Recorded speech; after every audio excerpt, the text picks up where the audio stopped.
श्री गणेशाय नमः। श्री हरि संक्षिप्त भविष्य पुराण उत्तर पर्व अनंत चतुर्दशी व्रत विधान। भगवान श्री कृष्ण ने कहा, राजन, संपूर्ण पापों का नाशक, कल्याणकारक तथा सभी कामनाओं को पूर्ण करने वाला अनंत चतुर्दशी नामक एक व्रत है, जिसे भाद्रपद मास के शुक्ल पक्ष की चतुर्दशी को संपन्न किया जाता है।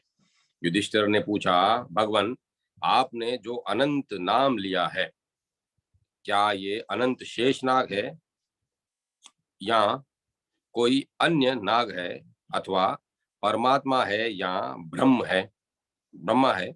अनंत संज्ञा किसकी है, इसे आप बतलाएं। भगवान श्री कृष्ण बोले, राजन, अनंत मेरा ही नाम है। कला, काष्ठा, मुहूर्त, दिन, पक्ष, मास, ऋतु, अयन, संवत्सर, युग तथा कल्प आदि काल विभागों के रूप में मैं ही अवस्थित हूँ। संसार का भार उतारने तथा दानवों का विनाश करने के लिए वसुदेव के कुल में मैं ही उत्पन्न हुआ हूँ। पार्थ, आप मुझे ही विष्णु, जिष्णु, हर, शिव, ब्रह्मा, भास्कर, शेष, सर्वव्यापी ईश्वर समझिए, और अनंत भी मैं ही हूँ। मैंने आपको विश्वास उत्पन्न करने के लिए ऐसा कहा है। युधिष्ठिर ने पुनः पूछा, भगवान, मुझे आप अनंत व्रत के महात्म्य और विधि को तथा इसे किसने पहले किया था एवं इस व्रत का क्या पुण्य है, इसे बतलाएं।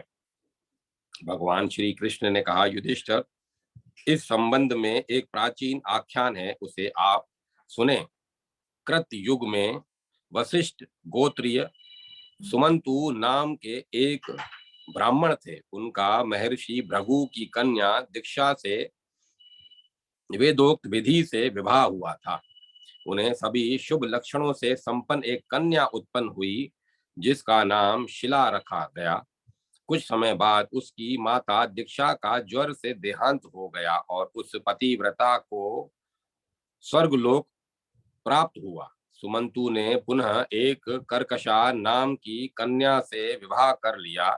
वह अपने कर्कशा नाम के समान ही दोशील, कर्कश तथा नित्य कलहकारिणी एवं चंडी रूपा थी। शीला अपने शीला अपने पिता के घर में रहती हुई दीवाल, देहली और स्तंभ आदि में मांगलिक, स्वास्तिक, पद्म, शंख आदि शुभ विष्णु चिन्हों को अंकित कर उनकी अर्चना करती रहती। सुमंतु को शिला के विवाह की चिंता होने लगी। उन्होंने शिला का विवाह कौंडिन्य मुनि के साथ कर दिया। विवाह के अनंतर सुमंतु ने अपनी पत्नी से कहा, देवी, दामाद के लिए पारितोषिक रूप में कुछ दहेज द्रव्य देना चाहिए। यह सुनकर कर्कशा क्रुद्ध हो उठी और उसने घर में बने मंडप को उखाड़ डाला तथा भोजन से बचे हुए कुछ पदार्थों को पथे के रूप में प्रदान कर कहा, चले जाओ। फिर उसने कपाट बंद कर लिया। कौंडिन्य भी शिला को साथ लेकर बैलगाड़ी से धीरे धीरे वहां से चल पड़े। दोपहर का समय हुआ दोपहर का समय हो गया। वे एक नदी के किनारे पहुंचे। शिला ने देखा कि शुभ वस्त्रों को पहने हुए कुछ स्त्रियां चतुर्दशी के दिन भक्ति पूर्वक जनार्दन की अलग अलग पूजा कर रही हैं। शिला ने उन स्त्रियों के पास जाकर पूछा, देवियों, आप लोग यहाँ किसकी पूजा कर रही हैं? इस व्रत का क्या नाम है? इस पर वे स्त्रियां बोली, यह व्रत अनंत चतुर्दशी नाम से प्रसिद्ध है। शिला बोली, मैं भी इस व्रत को करूंगी। इस व्रत का क्या विधान है? किस देवता की इसमें पूजा की जाती है और दान में क्या दिया जाता है, इसे आप लोग बताएं। इस पर स्त्रियों ने कहा, शिले, प्रस्थ भर पकवान का नैवेद्य बनाकर नदी तट पर जाएं। वहां स्नान कर एक मंडल के अनंत स्वरूप भगवान विष्णु की गंध, पुष्प, धूप, दीप आदि उपचारों से पूजा करें और कथा सुने। उन्हें नैवेद्य अर्पित करें। नैवेद्य का आधा भाग ब्राह्मण को निवेदित कर आधा भाग प्रसाद रूप में ग्रहण करने के लिए रखें। भगवान अनंत के सामने 14 ग्रंथि युक्त एक दोरक दोरा स्थापित कर उसे कुमकुमादि से चर्चित करें। भगवान को यह दोरक निवेदित करके पुरुष दाहिने हाथ में और स्त्रियां बाएं हाथ में बांध लें। दोरक बंधन का मंत्र इस प्रकार है।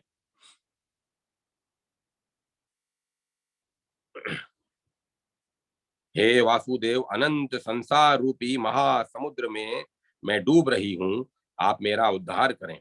साथ ही अपने अनंत स्वरूप में मुझे भी आप विनियुक्त कर लें। हे अनंत स्वरूप, आपको मेरा बार बार प्रणाम है। दोरक बांधने के अनंतर नैवेद्य ग्रहण करना चाहिए। अंत में विश्व रूपी अनंत देव भगवान नारायण का ध्यान कर अपने घर जाएं। शीले, हमने इस अनंत व्रत का वर्णन किया। तदंतर शिला ने भी विधि से इस व्रत का अनुष्ठान किया। पाथे निवेदित कर उसका आधा भाग ब्राह्मण को प्रदान किया, आधा स्वयं ग्रहण किया और दोरक भी बांधा। उसी समय शीला के पति कौंडिन्य भी वहां आए। फिर वे दोनों बैलगाड़ी से अपने घर की ओर चल पड़े। घर पहुंचते ही व्रत के प्रभाव से उनका घर प्रचुर धन धान्य एवं गोधन से संपन्न हो गया। वह शिला भी वह शिला भी मणि मुक्ता तथा स्वर्ण आदि के हारों और वस्त्रों से सुशोभित हो गई। वह साक्षात सावित्री के समान दिखलाई देने लगी। कुछ समय बाद एक दिन शीला के हाथ में बंधे अनंत दोरक को उसके पति ने क्रुद्ध हो तोड़ दिया। यह विपरीत कर्म विपाक से उनकी सारी लक्ष्मी नष्ट हो गई। गोधन आदि चोरों ने चुरा लिया, सभी कुछ नष्ट हो गया। आपस में कलह होने लगी। मित्रों ने संबंध तोड़ लिया। अनंत भगवान के तिरस्कार करने से उनके घर में दरिद्रता का साम्राज्य छा गया। दुखी होकर कौंडिन्य एक गहन वन में चले गए और विचार करने लगे कि मुझे कब अनंत भगवान के दर्शन का सौभाग्य प्राप्त होगा। उन्होंने पुनः निराहार रहकर तथा ब्रह्मचर्य पूर्वक भगवान अनंत का व्रत एवं उनके नामों का जप किया और उनके दर्शनों की लालसा से विहल होकर वे पुनः दूसरे निर्जन वन में गए। वहां उन्होंने एक फले फूले आम्र वृक्ष को देखा और उससे पूछा कि क्या तुमने अनंत भगवान को देखा है। तब उसने कहा, ब्राह्मण देवता, मैं अनंत को नहीं जानता। इस प्रकार वृक्षों को आदि से अनंत भगवान के विषय में पूछते पूछते घास चराती हुई एक सवत्सा गौ को देखा। कौंडिन्य ने गौ से पूछा, धेनु के, क्या तुमने अनंत को देखा है। गौ ने कहा, विभो, मैं अनंत को नहीं जानती। इसके पश्चात कौंडिन्य फिर आगे बढ़े। वहां उन्होंने देखा कि एक वृषभ घास पर बैठा है। पूछने पर वृषभ ने भी बताया कि मैंने अनंत को नहीं देखा। फिर आगे जाने पर कौंडिन्य को दो रमणीय तालाब दिखलाई पड़े। कौंडिन्य ने उनसे भी अनंत भगवान के विषय में पूछा, किंतु उन्होंने भी अनभिज्ञता प्रकट की। इसी प्रकार कौंडिन्य ने अनंत के विषय में गर्दभ तथा हाथी से पूछा। उन्होंने भी नकारात्मक उत्तर दिया। इस पर वे कौंडिन्य अत्यंत निराश हो पृथ्वी पर गिर पड़े। फिर उसी समय कौंडिन्य मुनि के सामने कृपा करके भगवान अनंत वृद्ध ब्राह्मण के रूप में प्रकट हो गए और पुनः उन्हें अपने दिव्य चतुर्भुज विश्व रूप का दर्शन कराया। भगवान का दर्शन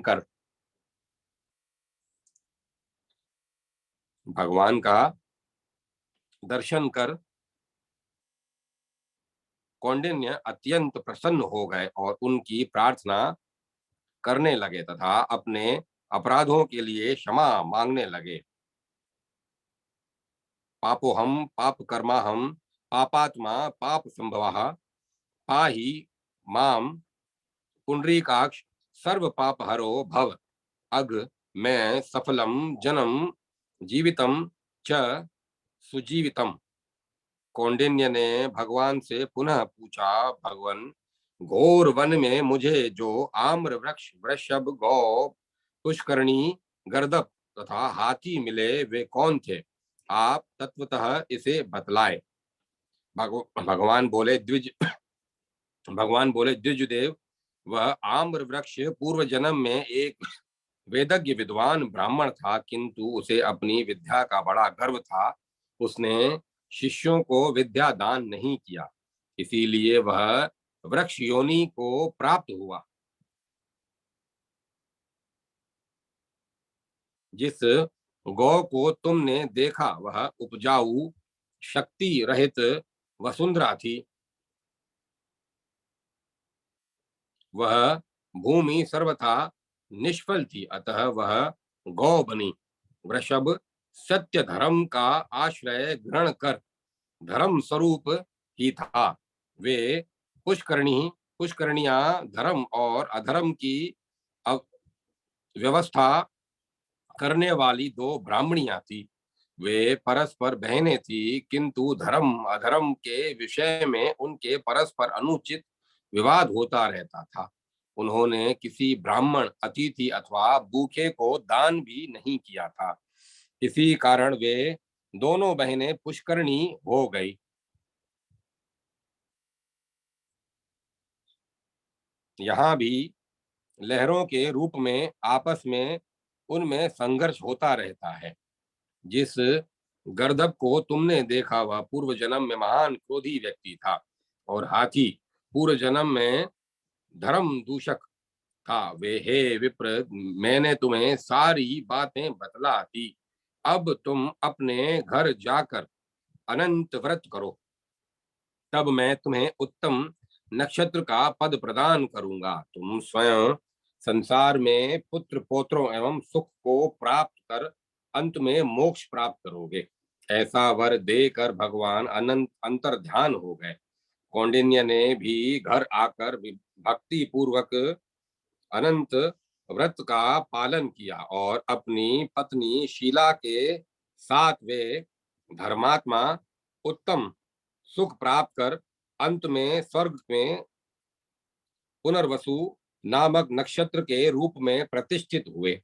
जो व्यक्ति इस व्रत को करता है या इस कथा को सुनता है वह भी भगवान के स्वरूप में मिल जाता है। श्रवणी का व्रत तथा कथा एवं व्रत विधि।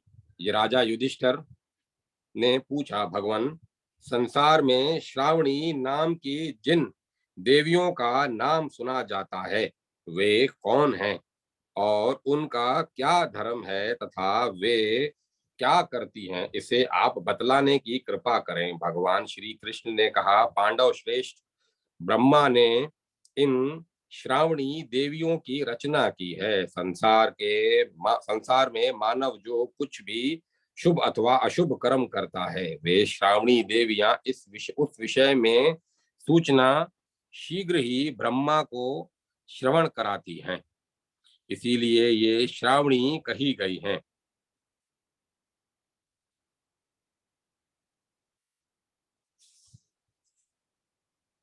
संसार के प्राणियों का नियमन करने के कारण वे पूज्य हैं। वे दूर से ही जान सुन देख लेती हैं। कोई भी ऐसा कर्म नहीं है जो इनसे अदृश्य हो। इनमें ऐसी विलक्षण शक्ति है जो तर्क, हेतु आदि से अगम्य है। जिस प्रकार देवता, विद्याधर, सिद्ध, गंधर्व, किम पुरुष आदि पूज्य एवं पुण्यप्रद है, उसी प्रकार ये श्रावणी देवियां भी वंदनीय एवं पुण्यमयी है। स्त्री पुरुषों को इनकी प्रसन्नता के लिए व्रत करना चाहिए और तथा जल, चंदन, पुष्प, धूप, पकवान आदि से इनकी पूजा करनी चाहिए और स्त्रियों तथा पुरुषों को भोजन कराकर व्रत की पालना करनी चाहिए। इनका व्रत न करने से मृत्यु कष्ट होता है और यम यातना सहन करनी पड़ती है। राजन, इस विषय में आपको एक आख्यान सुनाता हूँ। प्राचीन काल में नहुष नाम के एक राजा ने उनकी रानी का नाम जयश्री था। प्राचीन काल में नहुष नामक एक राजा थे, उनकी रानी का नाम जयश्री था। वह अत्यंत सुंदर, शीलवती एवं पतिव्रता थी। एक बार गंगा में स्नान करके वह महर्षि वशिष्ठ के समीपवर्ती आश्रम में गई। वहां उसने देखा कि माता अरुंधति मुनि पत्नियों को विविध प्रकार का भोजन करा रही हैं। जयश्री ने उन्हें प्रणाम कर पूछा, भगवती, आप यह कौन सा व्रत कर रही हैं? अरुंधति बोली, देवी, मैं श्रवणी का व्रत कर रही हूँ। इस व्रत को मुझे महर्षि वशिष्ठ ने बताया है। यह व्रत अत्यंत गुप्त और ब्रह्म ऋषियों का सर्वस्व है तथा कन्याओं के लिए श्रेष्ठ एवं उत्तम पति प्रदान करने वाला है। तुम यहाँ ठहरो, मैं तुम्हारा आतिथ्य करूंगी। और उन्होंने वैसा ही किया। तदंतर जयश्री अपने नगर में चली आई। कुछ समय बाद वह उस व्रत को तथा अरुंधति के भोजन को भूल गई। समय आने पर जब वह महासती मरणासन हुई तो उसके गले में गरगराहट होने लगी, कंठ अवरुद्ध हो गया, मुख से फैन एवं लार टपकने लगी। इस प्रकार दारुण कष्ट भोगते हुए उसे 15 दिन व्यतीत हो गए। उसका मुख देखने से भय लगता था। 16वें दिन अरुंधति जयश्री के घर आई और उन्होंने वैसी कष्टप्रद स्थिति में उसे देखा। तब अरुंधति ने राजा नहुष से श्रवणी का व्रत के विषय में बतलाया। राजा नहुष ने भी देवी अरुंधति के निर्देशानुसार जयश्री के निमित्त तत्काल श्रवणी का व्रत का आयोजन किया। उस व्रत के प्रभाव से जयश्री ने सुखपूर्वक मृत्यु का वरण किया और इंद्रलोक को प्राप्त किया। श्री कृष्ण ने पुनः कहा, राजन, मार्गशीर्ष से कार्तिक तक 12 मासों की चतुर्दशी अथवा अष्टमी तिथियों में भक्ति पूर्वक यह व्रत करना चाहिए। प्रातः काल नदी आदि में स्नान कर पवित्र हो श्रेष्ठ 12 ब्राह्मण दंपतियों अथवा अपने गोत्र में उत्पन्न 12 दंपतियों को बुलाकर गंध, पुष्प, रोचना, वस्त्र, अलंकार, सिंदूर आदि से उनका भक्ति पूर्वक पूजन करें। सुंदर, सुडोल, अच्छिद्र जल से भरे हुए सूत्र से आविष्टित तथा पुष्पमाला आदि से विभूषित स्वर्ण युक्त 12 वर्धनियों जल पूर्ण कलश को ब्राह्मणियों के सामने पृथक पृथक रखे। उनमें से मध्य की एक वर्धनी उठाकर अपने सिर पर रखें और उन ब्राह्मणियों से बाल्यावस्था, कुमारावस्था तथा वृद्धावस्था में किए गए पापों के विनाश, सुखपूर्वक मृत्यु प्राप्ति एवं संसार सागर से पार होने और भगवान के परम पद को पाने के लिए प्रार्थना की। वे भी ब्राह्मणियां भी कहें, ऐसा ही हो। ब्राह्मण से पाप के विनाश के लिए प्रार्थना करें। ब्राह्मण उस वर्धनी को उसके सिर से उतार ले और उसे आशीर्वाद प्रदान करे। उन सभी वर्धनियों को ब्राह्मण पत्नियों को दे दे। हे पार्थ, इस प्रकार तुम श्रवणिका व्रत की भक्ति पूर्वक करने वाला सभी भोगों का उपभोग कर सुख पूर्वक मृत्यु का वरण करता है।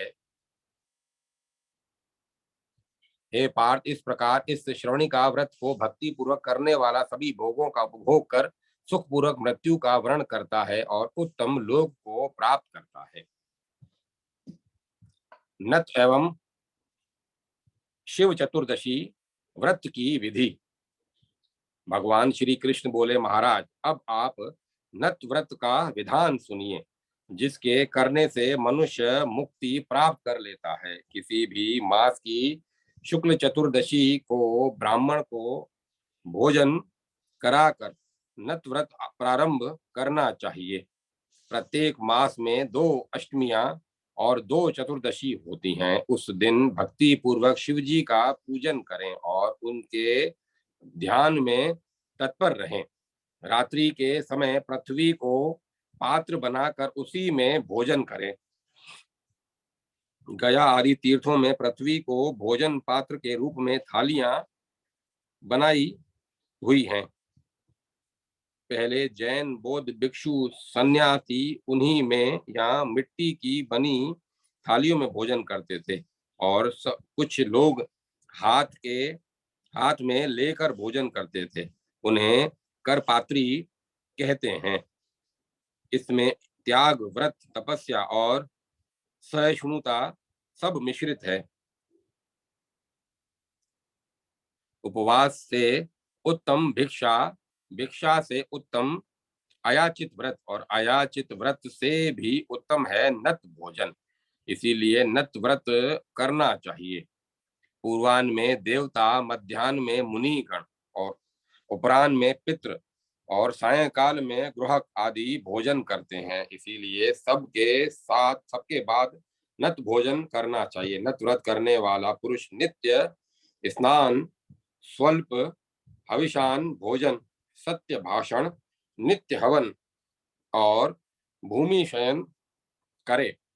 इस प्रकार 1 वर्ष तक व्रत करके अंत में घृत पूर्ण कलश के ऊपर भगवान शिव की मृत्तिका से बनी प्रतिमा स्थापित करें। कपिला गौ के पंचगव्य से प्रतिमा को स्नान कराकर फल, पुष्प, यव, शीर, दधी, दुर्वांकुर, तिल तथा चावल जल में छोड़कर अष्टांग अर्घ्य प्रदान करे। दोनों घुटनों को पृथ्वी पर रखकर पात्र को सिर तक उठाकर महादेवी को अर्घ दे। अनंतर अनेक प्रकार के भक्ष्य भोज्य नैवेद्य निवेदित करे। एक उत्तम सवत्सा गौ और वृषभ वेद वेता ब्राह्मण को दक्षिणा सहित दे। इस व्रत को करने वाला व्यक्ति दिव्य देह धारण कर उत्तम विमानों में बैठकर रुद्र लोक में जाता है। वहां 300 कोटि वर्ष पर्यंत सुख भोग कर इस लोक में महान राजा होता है। इस प्रकार भी जो इस विधान से नत व्रत कर श्री सदाशिव का पूजन करता है वह स्वर्ग लोक को प्राप्त करता है। भगवान श्री कृष्ण ने पुनः कहा, महाराज अब मैं तीनों लोकों में प्रसिद्ध शिव चतुर्दशी की विधि बता रहा हूं। यह माहेश्वर व्रत शिव चतुर्दशी नाम से प्रसिद्ध है। इस व्रत का वर्णन मत्स्य आदि पुराणों में भी प्राप्त होता है। इस व्रत में मार्गशीर्ष मास के शुक्ल पक्ष की चतुर्दशी को एक बार भोजन करें और चतुर्दशी को निराहार रहकर पार्वती सहित भगवान शंकर की गंध, पुष्प, धूप, दीप आदि उपचारों से पूजा करें। स्वर्ण का वृषभ बनाकर उसकी भी पूजा करें। अनंतर यह वह वृषभ तथा स्थापित जल पूर्ण कलश ब्राह्मण को प्रदान कर दें। विविध प्रकार के भक्ष्य पदार्थ भी दें और कहें, प्रियताम देव देवोत्र सघो जातः पिनाक धृक। अनंतर उत्तराभिमुख हो घृत का प्राशन कर भूमि पर शयन करें। प्रति मास की शुक्ल चतुर्दशी को यही विधान करें और मार्ग शीर्ष आदि महीनों में शयन के समय इस प्रकार प्रार्थना करें।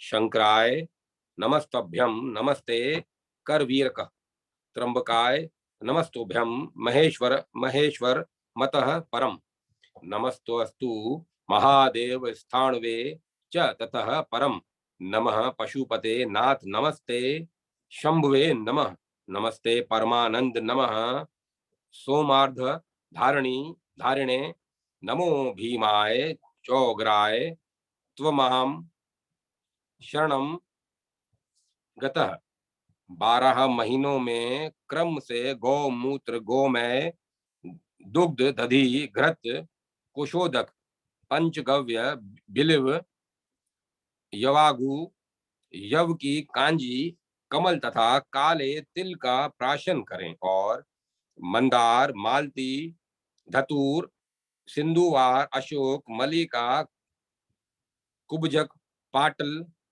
अर्क, पुष्प, कदम्ब, रक्त अथवा नील कमल तथा कनेर, इन 12 पुष्पों से क्रमशः 12 चतुर्दशियों में उमा महेश्वर का पूजन करें। अब अनेक प्रकार के भोजन, वस्त्र, आभूषण, दक्षिणा आदि देकर ब्राह्मणों को संतुष्ट कर नीले कृष्ण रंग का वृषभ छोड़ें और एक गौ तथा एक वृष स्वर्ण का बना करके 8 मोतियों से युक्त उत्तम शैया पर स्थापित करें। जल कुंभ, शाली, चावल, घृत, दक्षिणा सहित सब सामग्री वेद व्रत परायण शांत चित्त सपत्निक ब्राह्मणों को प्रदान कर दें।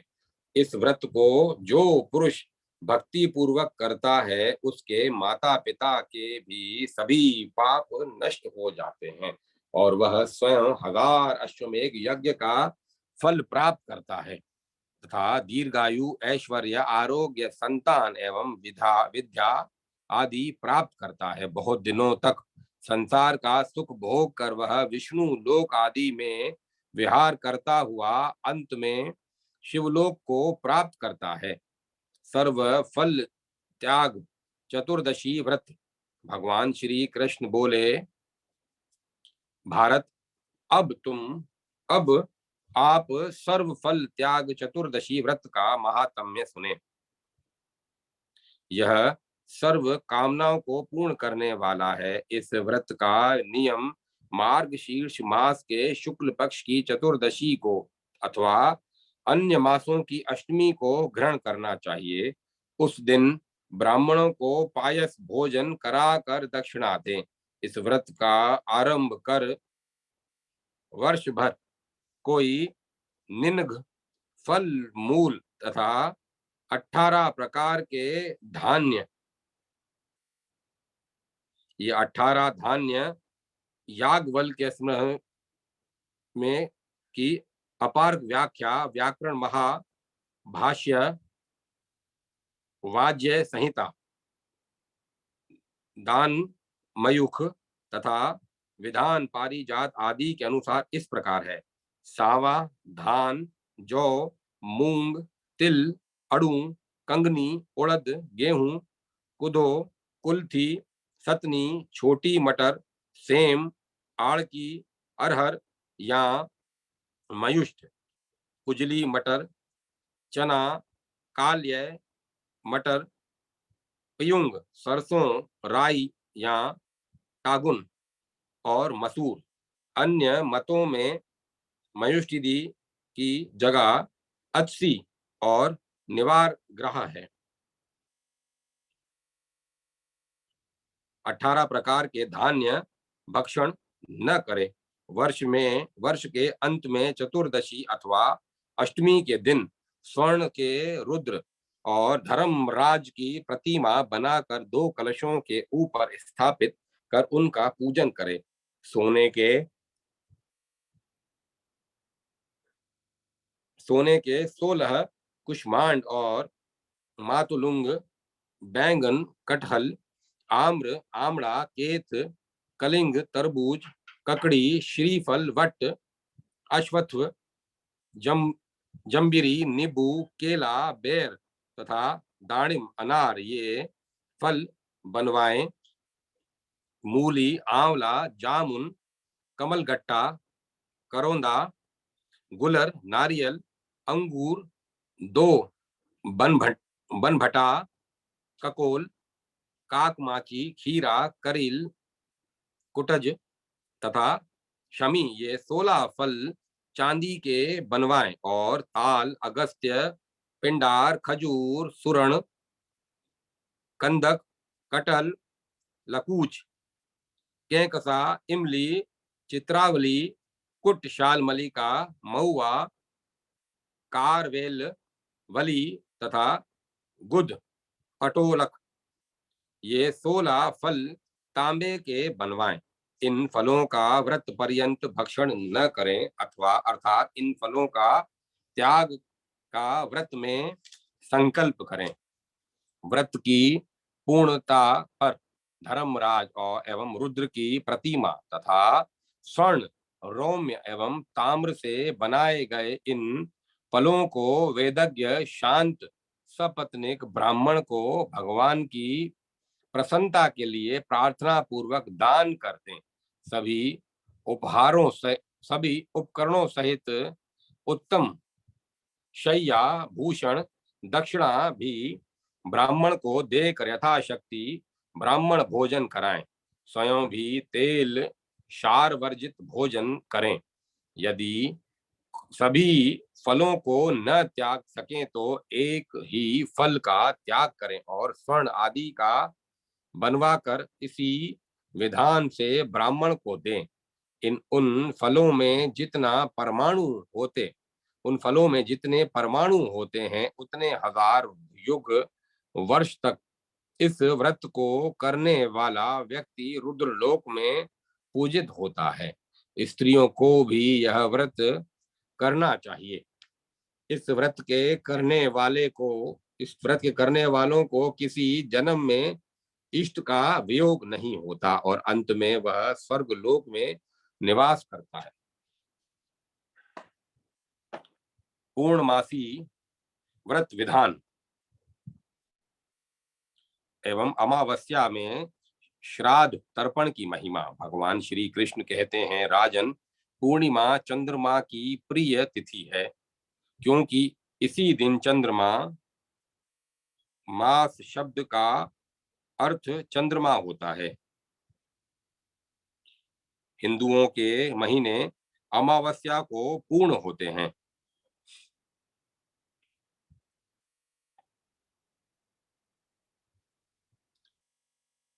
क्योंकि इसी दिन चंद्रमा 16 कलाओं से परिपूर्ण होता है, इसीलिए यह पूर्णमासी कही जाती है। इसी तिथि को चंद्रमा तारा से बुध नामक पुत्र को प्राप्त कर अत्यंत प्रसन्न हुए थे। यह पूर्णमासी तिथि सभी मनोरथों को पूर्ण करने वाली है। चंद्रमा ने स्वयं कहा है कि जो इस पूर्णिमा तिथि में भक्ति पूर्वक विधिवत मेरी पूजा करेगा, मैं प्रसन्न होकर उसकी सभी कामनाएं पूर्ण कर दूंगा। व्रती को चाहिए कि पूर्णिमा के दिन प्रातः नदी आदि में स्नान कर देवता और पितरों का तर्पण करें। तदंतर घर आकर एक मंडल बनाएं और उसमें नक्षत्रों सहित चंद्रमा को अंकित कर श्वेत गंध, अक्षत, श्वेत पुष्प, धूप, दीप, घृत पक्व, नैवेद्य तथा श्वेत वस्त्र आदि उपचारों से चंद्रमा का पूजन कर उनसे क्षमा प्रार्थना करें एवं सायंकाल इस मंत्र से चंद्रमा को अर्घ्य प्रदान करें। वसंत बांधव विभो शितांशो स्वस्ति नः कुरु गगनार्णव माणिक्य चंद्र दक्षिणाणि पते। अनंतर रात्रि में मौन होकर शाक और तिन्नी के चावल का भोजन करें। प्रत्येक मास की पूर्णमासी को इसी प्रकार उपवास पूर्वक चंद्रमा की पूजा करनी चाहिए। यदि कृष्ण पक्ष की अमावस्या में कोई श्रद्धावान व्यक्ति चंद्रमा की पूजा करना चाहे तो उसके लिए भी यही विधि बतलाई गई है। इससे सभी अभिष्ट सुख प्राप्त होते हैं। अमावस्या तिथि पितरों को अत्यंत प्रिय है। इस दिन दान एवं तर्पण आदि करने से पितरों को तृप्ति प्राप्त होती है। जो अमावस्या को उपवास करता है उसे अक्षय वट के नीचे श्राद्ध करने का फल प्राप्त होता है। यह अक्षय वट पितरों के लिए उत्तम तीर्थ है। जो अमावस्या को अक्षय वट के पितरों के उद्देश्य से श्रद्धादि क्रिया करता है, वह पुण्यात्मा अपने 21 कुलों का उद्धार कर देता है। इस प्रकार 1 वर्ष पर्यंत पूर्णिमा व्रत करके नक्षत्र सहित चंद्रमा की स्वर्ण की प्रतिमा बना करके वस्त्राभूषण आदि से उसका पूजन कर ब्राह्मण को दान कर दें। व्रती यदि इस व्रत को निरंतर न कर सके तो एक पक्ष के व्रत को ही करके उद्यापन कर ले। पार्थ, पूर्णमासी व्रत करने वाला व्यक्ति सभी पापों से मुक्त हो चंद्रमा की तरह सुशोभित होता है और पुत्र पौत्र धन आरोग्य आदि प्राप्त कर बहुत काल तक सुख भोग कर अंत समय में प्रयाग में प्राण त्याग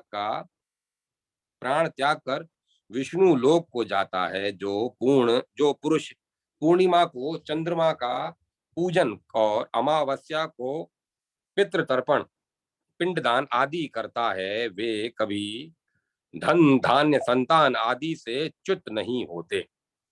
वैशाखी, कार्तिकी और माघी पूर्णिमा की विधि। राजा युधिष्ठिर ने पूछा, भगवान, संवत्सर में कौन कौन तिथियां स्नान दान आदि में अधिक पुण्यप्रद हैं, उनका आप वर्णन करें। भगवान श्री कृष्ण बोले, महाराज, वैशाख, कार्तिक और माघ, इन 3 महीनों में पूर्णिमा स्नान दान आदि के लिए अति श्रेष्ठ है। इन तिथियों में स्नान दान आदि अवश्य करने चाहिए। इन तिथियों में तीर्थों में स्नान करें और यथाशक्ति दान दें।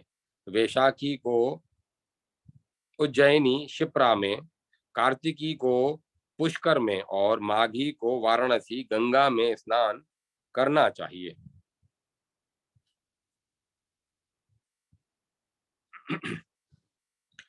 इस दिन जो पितरों का तर्पण करता है वह अनंत फल पाता है और पितरों का उद्धार करता है। वैशाख मास को अन्न स्वर्ण वस्त्र सहित जल पूर्ण कलश ब्राह्मण को दान करने से व्रती सर्वथा शोक मुक्त हो जाता है। इस व्रत में सुंदर मधुर भोजन से परिपूर्ण पात्र गौ भूमि स्वर्ण तथा वस्त्र आदि का दान करना चाहिए।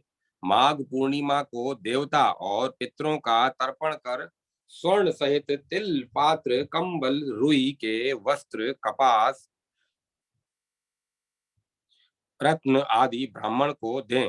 कार्तिक मास को वृषोत्सर्ग करें। भगवान विष्णु का निराजन करें।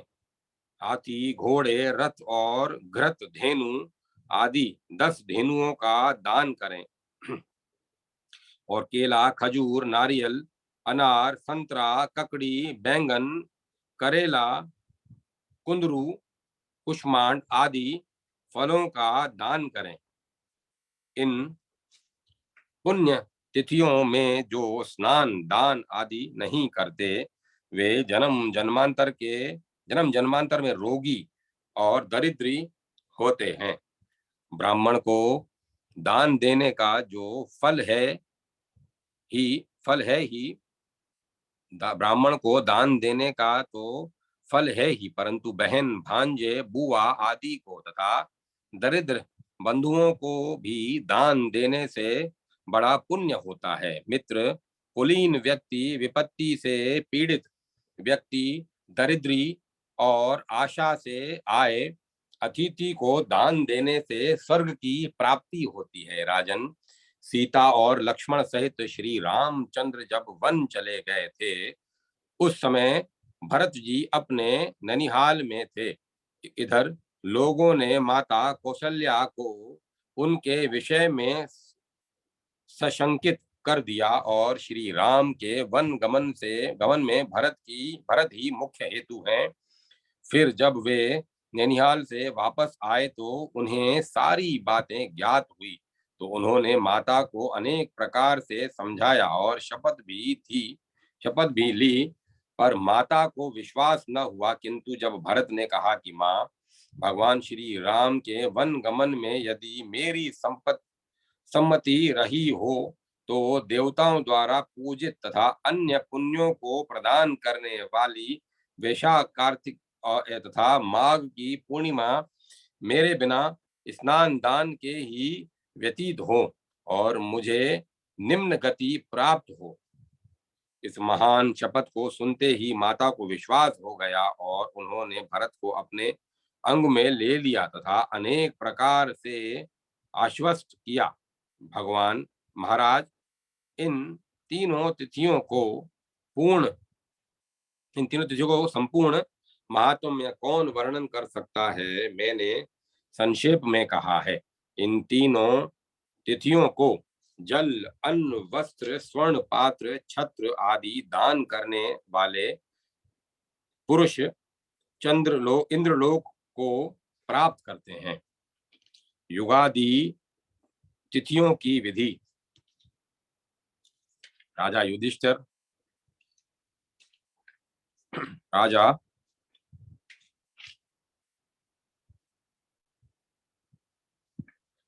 युधिष्ठिर ने पूछा, भगवन, आप उन तिथियों का वर्णन करें जिनमें स्वल्प भी किया गया स्नान, दान, जप आदि पुण्य कर्म अक्षय हो जाते हैं और महान धर्म तथा शुभ फल प्राप्त होता है। भगवान श्री कृष्ण बोले, महाराज, मैं आपको अत्यंत रहस्य की बात बताता हूँ जिसे आज तक मैंने किसी से नहीं कहा था। वैशाख मास के शुक्ल पक्ष की तृतीया, कार्तिक मास के शुक्ल पक्ष की नवमी, भाद्रपद मास के कृष्ण पक्ष की त्रयोदशी और माघ की पूर्णिमा, ये चारों युगादि तिथियां हैं। अर्थात इन तिथियों में क्रमशः सत्य, त्रेता, द्वापर तथा कली चारों युगों का प्रारंभ हुआ है। इन तिथियों को उपवास, तप, दान, जप, होम आदि करने से कोटि गुना पुण्य प्राप्त होता है। वैशाख शुक्ल तृतीया को गंध, पुष्प, धूप, दीप, नैवेद्य, वस्त्राभूषण आदि से लक्ष्मी सहित नारायण का पूजन कर सवत्सा लवण धेनु का दान करना चाहिए।